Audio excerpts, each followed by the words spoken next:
Ako po si Patricia Julia Sibora, 19 years old. Taga Las Piñas po. Gusto ko po sana makakuha ng scholarship nyo kahit nagkatrabaho po ako. Kaya ko naman pong pagsabayin.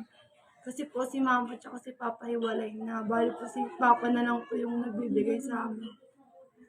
Tapos si mama po kasi, ano po siya, pipi at bingi po siya.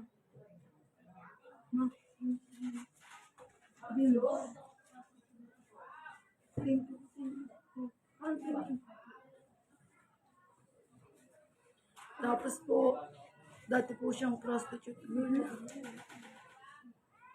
Nakakayaman po sabihin. Kasabayan niya po sana sila Mia Khalifa. Kasi hindi po siya tinanggap ng Pornhub.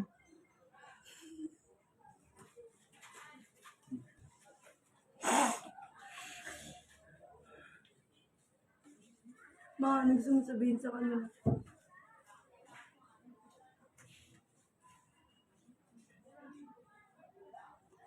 Tapos po kaya po siya ganyan. Kasi nabugok po siya yung bata siya. Kaya siya naging pipit tsaka bingi. Tapos simula nun, nagtinda siya ng droga.